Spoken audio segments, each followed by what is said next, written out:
कुछ प्रदेशों की खबरों पर जब नज़र पड़ती है तो दर्द और तकलीफ़ का दायरा कुछ ज़्यादा ही बढ़ जाता है।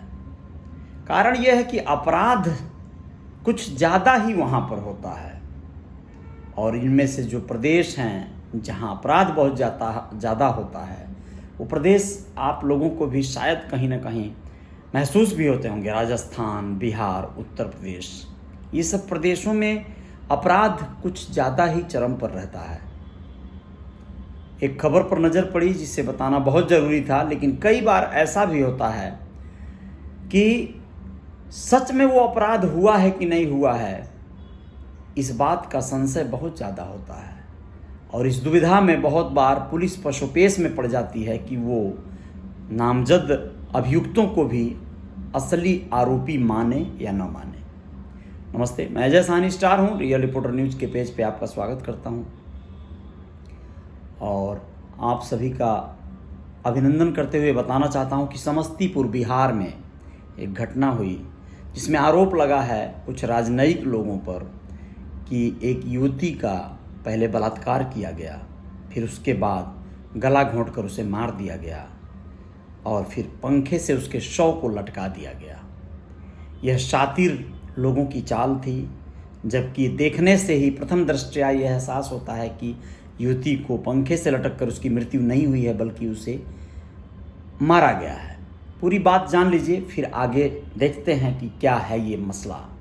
जी हाँ, आप लोग बता दें कि 25 सितंबर की रात घर में अकेली सो रही सातनपुर गांव की रहने वाली एक किशोरी से बदमाशों ने गैंगरेप के बाद उसकी गला घोंटकर हत्या कर दी, ऐसा आरोप है। मामला आत्महत्या लगे इसके लिए उसके शव को पंखे से लटका दिया गया। हालांकि किशोरी का पैर जमीन से सट रहा था। इस मामले में गांव के ही भाजपा नेता समेत 5 लोगों को आरोपित किया गया था, लेकिन अब तक एक भी आरोपियों की गिरफ्तारी नहीं हुई है।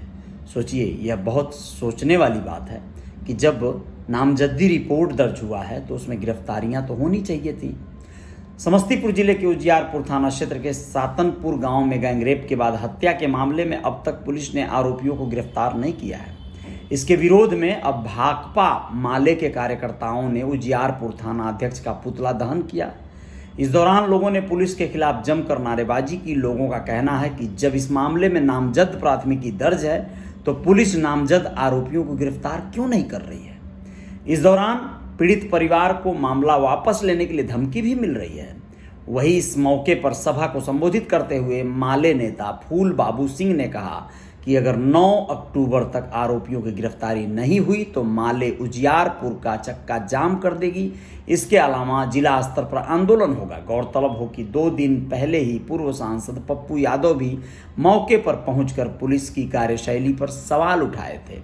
तो ये हालत है बिहार की पुलिस का, और बिहार की पुलिस और जनता के बीच में कितना ज़्यादा समन्वय नहीं बैठ पाता है, इस बात को बताने की ज़रूरत नहीं है।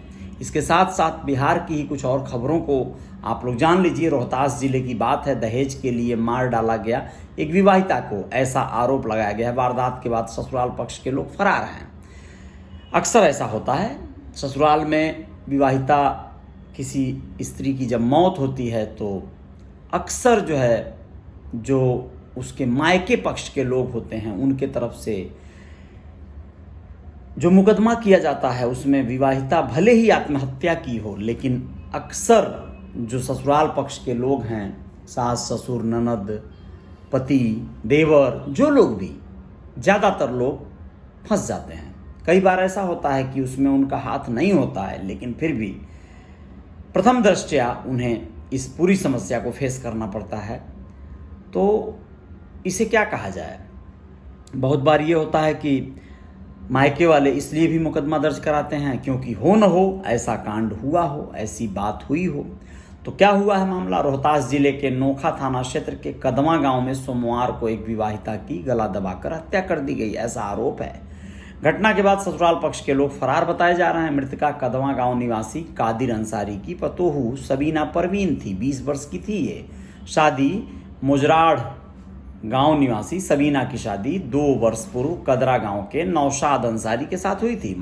मैके वाले लोगों का आरोप है कि पर्याप्त दहेज देकर बेटी की शादी की गई थी, परंतु ससुराल वाले दहेज की मांग को लेकर उसे प्रताड़ित करते थे। ससुराल पक्ष की ओर से सूचना दी गई कि बेटी ने फांसी लगाकर आत्महत्या कर ली है।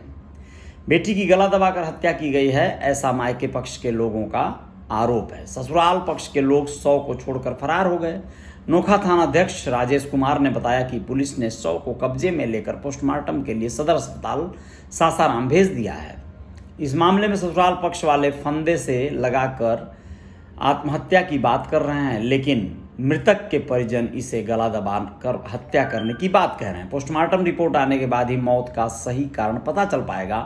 थानाध्यक्ष ने बताया कि मामले मायके पक्ष द्वारा सूचित किया गया, प्राथमिकी दर्ज नहीं कराया गया है, पुलिस मामले की जानकारी ले रही है। तो ये हालात होते हैं और कई बार जो है सोच समझकर पुलिस को इसमें निर्णय लेना पड़ता है। पुलिस भी बहुत ज़्यादा दुविधा में पड़ जाती है। तो खैर, हम सब की जिम्मेदारी बनती है वैसे पुलिस को सहयोग करना चाहिए, लेकिन हम लोग भी बहुत बार अपने पद रसूख या अपने पक्ष का लाभ उठाने लगते हैं और हम लोग कई बार अपराध जो नहीं हुआ है उसके एवज में भी कुछ लोगों को सज़ा दिलाने की फिराक में लग जाते हैं। तो ऐसी कोशिश नहीं करनी चाहिए।